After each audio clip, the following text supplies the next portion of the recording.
Hello, welcome back to Learning Curves. I'm Anastasia, and apparently I'm allergic to outside, so this is the voice you get today. Today we're going to learn how to sew on a button. We'll talk about some different types of buttons, how to start, stitch, shank, it's a thing, we'll get there, and stop. And we'll go over a lot of bonus info and considerations along the way. For the example I'm going to be sewing today, I actually just removed a button from an old shirt exclusively for this video, and we're going to be sewing it back on. First, let's talk about some types of buttons you might encounter. There are some pretty unique buttons out there. I have some of these that have 9 holes in them, so you can essentially cross-stitch a design into them as you're sewing them on. This one, I'm pretty sure you need a curved upholstery needle to sew it on because its holes don't go through the top. But for the most part, you're going to have 2 main kinds of buttons. Shank buttons. Those are going to be a little easier to explain a little later on. I'm not gatekeeping, I promise. But most traditional buttons that you'll run into have 2 or 4 holes completely through the button and will often have a ridge around the edge of the button on the side that's intended to be the top. So let's look at this button I removed. This is a 4-hole button and it does have a small ridge around the edge on the top side of the button. Since there are other buttons on the shirt, we can look at how those buttons are sewn on in order to replicate that, since on a repair job,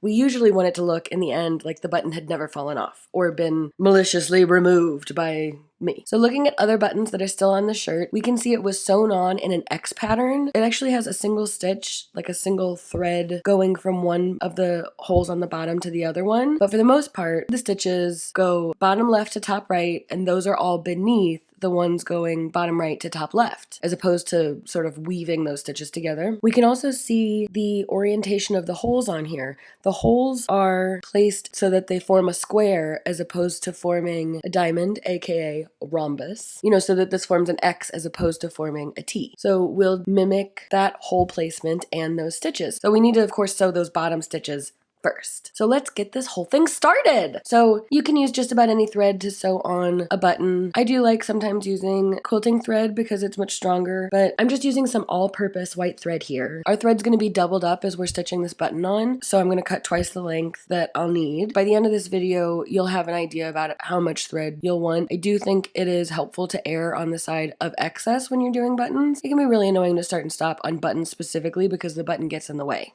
You'll see. So I'll cut my desired length of thread, feed one end through my needle, pulling the thread halfway through the eye of the needle so that the 2 cut ends meet up. With the 2 cut ends together, I'll tie a simple knot at that end by forming a small loop, feeding the 2 cut ends through it, and then pulling them taut. It was hard to do this with the camera in my face. The camera was between me and the stitching. This knot doesn't need to be big, it just needs to be secure. Then I will trim the ends about 1/4 of an inch from the knot. We're actually going to start and stop this the same way that I start and stopped my favorite hand sewing stitch. I'll link that video in the description box. When sewing on buttons, I like to start and stop my stitching on the top side of the garment under the button so that the button covers it up.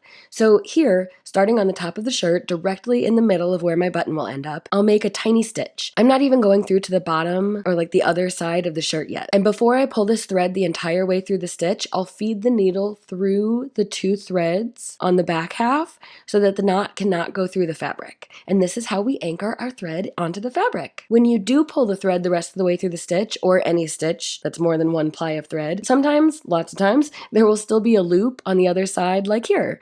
That just means your needle is not actually in the middle of the knotted thread area. All you need to do is pause and gently tug on one or the other side of the thread until the loop comes through.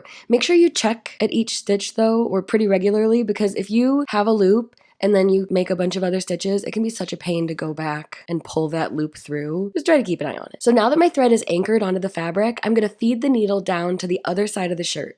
Since there was previously a button here, I can see the 4 holes on the shirt through which the button was previously stitched, and I'm going to reuse those. This is optional though. If you're going to use less thread or thinner thread, I do not recommend using the same holes, as your button may move around more and have less of a finished look in the end. With my needle on the inside of the shirt, I'm going to bring my needle up to the front of the shirt through one of the existing bottom holes, and then feed my needle through what will become the corresponding hole on the button from the bottom to the top of the button. So I sewed through the back of the bottom right hole on the shirt, and then through what now becomes the bottom right hole on the button. This pretty much only matters if your button is not symmetrical and like has directionality. The first stitch I'm gonna start with that lone bottom stitch that these buttons have. So I'm gonna bring my needle back down through the buttonhole just to the left and then down through the bottom left hole still in the shirt. If you don't have existing holes to aim for, you can just aim straight down inside of the buttonhole or near the innermost edge of the buttonhole towards the center of the button. These early stitches can be the trickiest because of course the button's not anchored, so it's liable to twist around, and it doesn't really matter structurally if your button gets all twisted and your stitches get all twisted. It just won't result in a polished, finished look. So here I'm being very mindful of my button direction and placement in these early stitches. Now I'm going to make all of the top right to bottom left stitches, since on the other buttons those are the bottom stitches. So I'm bringing my needle up from the inside of the shirt through the top right buttonhole and then back down through the bottom left buttonhole. And I'm going to do that 4 times. The number of stitches you make here is up to you. So while I make these 4 stitches, let's discuss the pros and cons of more or fewer stitches, why I'm doing 4 here, and why I typically do 3. Button stitching is generally only secured in 2 places, at the beginning of the stitches and at the end. As such, if any part of the thread is compromised, like worn down or just straight up cut, the entire thread is compromised. So these multiple stitches are not adding any security. They're essentially dispersing the tension that's incurred from fastening and unfastening the button. And I think 3 stitches does that nicely. So situations where I would use fewer stitches would be if my button is essentially decorative, I'm not actually using it to secure or fasten anything, or if my thread is very thick and I think it can handle the tension of normal wear and tear. So here we're switching directions and making 4 stitches from the top left buttonhole to the bottom right. Now, one may think that more is more, but again, if any part of the thread is compromised, the entire thread is compromised. Thus, the more stitches added, the more places it could be compromised. Don't worry, I'm going to stop saying that word now. Additionally, as we're adding this thread into our project, it doesn't take up no space. Additional stitches could add unnecessary bulk and could distort the weave of the fabric. I find 3 stitches to be a nice happy medium. It's enough to not be puny and not so many that you're wasting your time. However, here we're trying to match the other buttons. So I did 3 stitches, compared it to the button next to it. It looked a little chunkier, so I added a 4th stitch. And honestly, I think the chunkier looks cuter. A quick note on how I like to hold all of this. I use my dominant hand, my right hand, to work the needle, and my left hand to hold everything else. And I place my left hand in a way that I can feel where the button is from either side. My thumb is on top, firmly pressing the button down, and my pointer finger and middle finger are underneath, pressing up on the edges of the button. By keeping my digital bearings, get it, and keeping my bottom fingers towards the edges, there's far less chance of what I just decided to call accidental self-sabotage. I am on a roll. So what do you think? I'd say that's pretty close, huh? These threads are clearly different. I'm using a polyester thread and I'm pretty sure the original thread was cotton, but otherwise I'd say we nailed it. Now let's shank this. So you know how when we actually use this button, we actually feed the button through the buttonhole. The fabric from the other side of the shirt, like the fabric on either sides of the buttonhole, will be between the button and the fabric that the button is sewn to. So we need to have a little space between the button and the fabric to fit that other fabric between them. And that space is created by something called a shank. Now some buttons have a shank built in, and those are called shank buttons. See? I promised we'd come back here. On a shank button, there is a portion that protrudes down from the button that works as a spacer between the button and the fabric, and this is where the hole is that we'd sew through. However, on this button, there is no shank. So we'll need to make one. To do this, I'll start by bringing my needle to the top of the fabric, but under the button towards the center. The closer, the better. I didn't do great. Now all we have to do is wrap our thread around our stitches between the button and the fabric 3 to 4 times, and that forms our shank. I promise I'm making this look here so much harder than it is. I'm just trying not to have my arm go in front of the camera. Why? I don't know.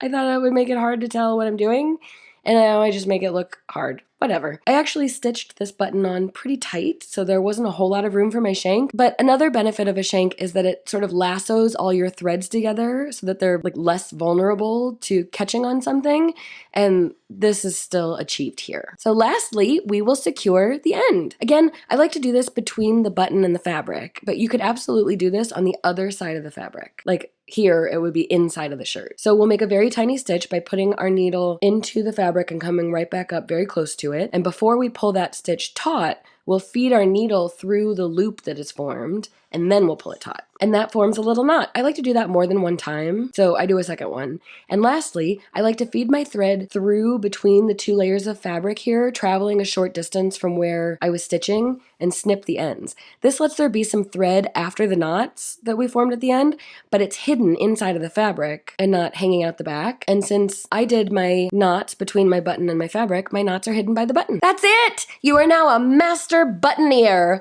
which I thought was a made-up word created by me just now, but I googled it and apparently it's not. Except that all words are made up, so it still is, but anyway, good job! If you like this video, would you please like this video and please consider subscribing. Next week, I'm going to share all my learnings on my rotary cutting tool and mat, and then we're going to be making a beach tote. Now for some puns.